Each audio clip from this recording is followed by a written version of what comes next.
I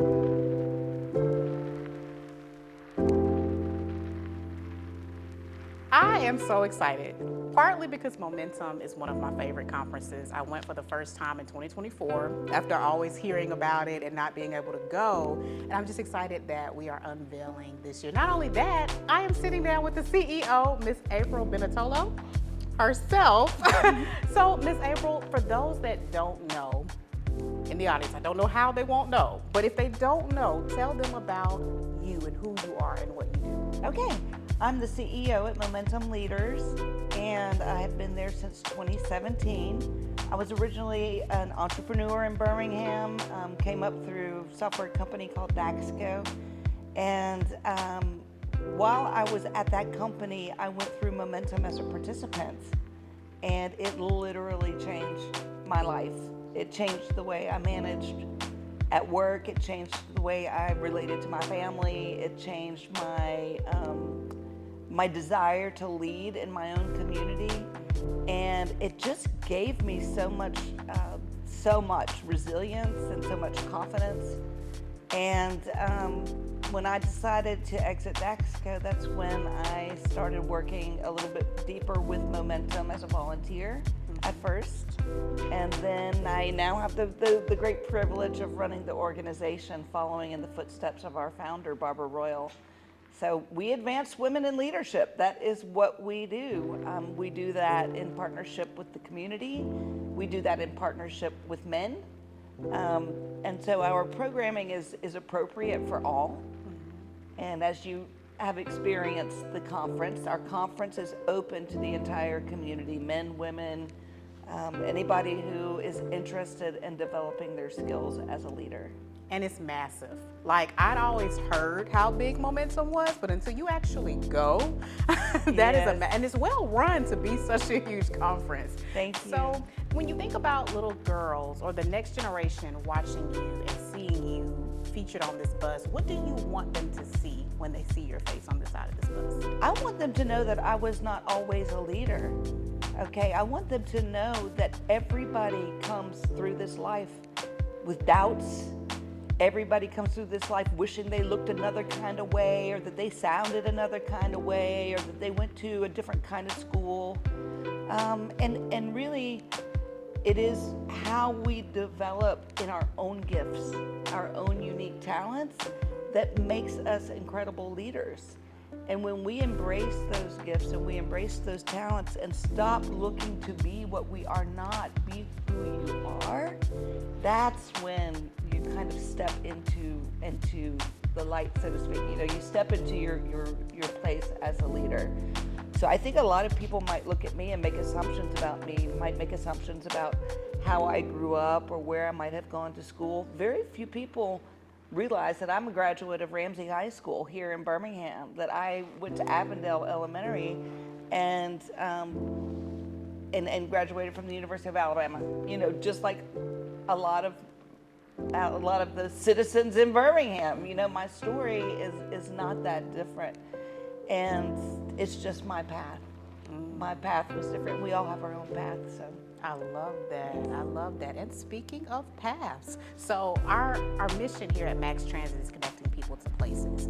And what role do you feel like public transit plays when it connects our riders or the community to opportunity, to small businesses, to women-owned businesses, or small families? What role do you think we play in that? It is a critical role.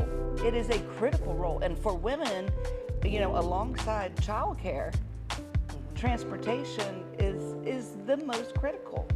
If you don't have somebody to watch your kids and you can't get to a job reliably and on time, then it's very little chance of holding down a job that will provide an adequate future. And so I see transit as being critical, and it needs to be able to connect the people where they live to where the opportunities are. And in a very democratic way. Okay, I love that. I love that. Why is it important to you that Birmingham, to me, I feel like they do a great job of uplifting the women in this community, whether it's platforms, whether it's features such as this bus, but why do you think it's so important that Birmingham be so intentional about lifting up women-owned businesses and just women leaders? I think it's important for Birmingham to be intentional about lifting up women's leaders because of how much this city relies on all of the things that women do. Women are not just the caregivers at home, they tend to be the primary breadwinner at this point in the city of Birmingham. And they are the bedrock for the next generation. When the schools might fail, the mothers are there taking up the slack. The mothers are there getting involved with the schools to make them a better place. The mothers are there getting involved with government. We hold so much responsibility on our shoulders, and the more that Birmingham can do, and they do a fabulous job. Mayor Woodfin and his administration do a great job of lifting up women. And I cannot underscore the importance of that to help these women really stand in their power. I love that. So one of my favorite things, the Birmingham Business Alliance has their Birmingham Has More ... campaign. You fill that blank with whatever it may be.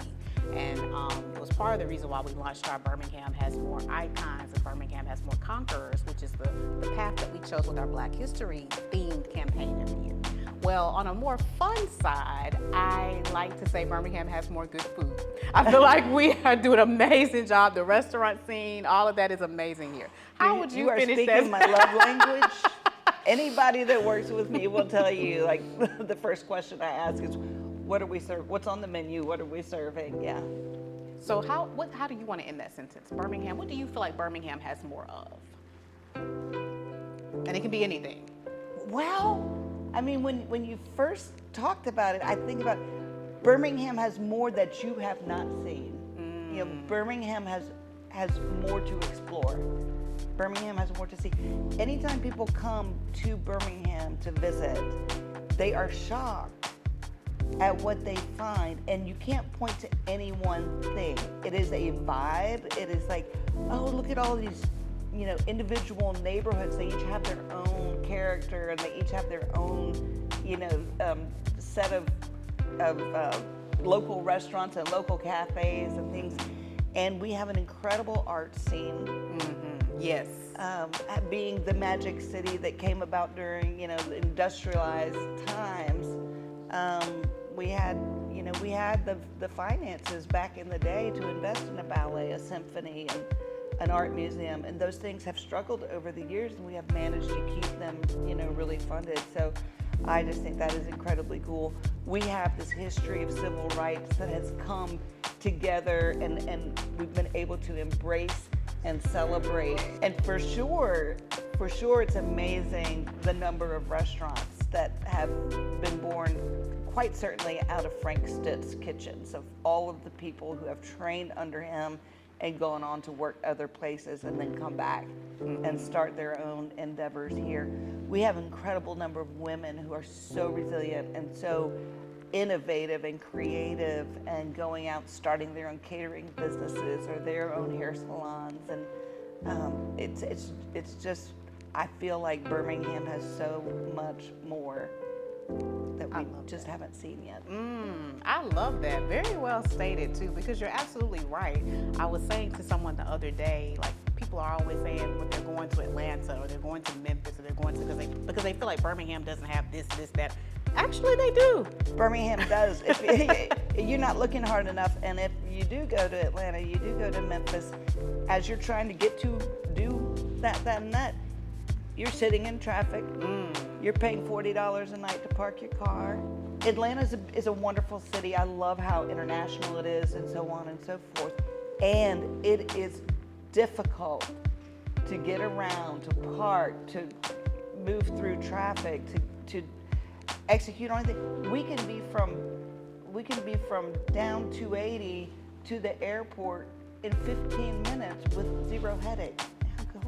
I love How great is that? Yeah, you're absolutely right. And I'm one of those people, I joke with people all the time, if there's no parking, I'm not going. That's right. And if traffic is going to be congested, I'm probably still not going. That's right. I love that. I love that. So, is there anything that you want to leave with our audience that they don't know either about April or they don't know about Momentum Leaders? Any last thoughts you want to leave us with? Yes. I would love for Birmingham to know how much Momentum has to offer, no matter who they are and where they are in their career.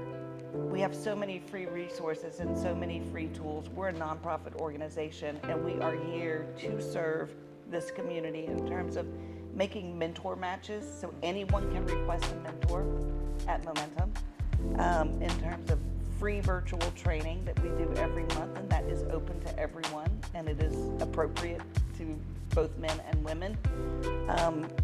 We have a blog, we have a YouTube channel, and of course the conference, and of course our tuition-based classes. So all of those are ways that the community can engage, and our vision is to make it even more accessible by spreading out through the state. So we're very excited. I'm excited. I'm excited to see what you do next with Momentum. You have an amazing team who I personally know many of Thank them. you. We do have an amazing team and an amazing board of directors. And I love the transit authorities connecting people to places. That's what we do. We connect people with the opportunities to be their best selves. And it takes a village to do that. It takes a network. And we have a network of over 1,000 women who have graduated through our programs. And we have another 10,000 that are part of the broader Momentum community. So anybody can become a member of Momentum. You do not have to complete a class to become a member and to benefit from some of those member benefits. So I think that's an exciting thing for this community, and we would love for more people to take advantage. Awesome, awesome. Thank you so much for sitting down with me today. Thank you.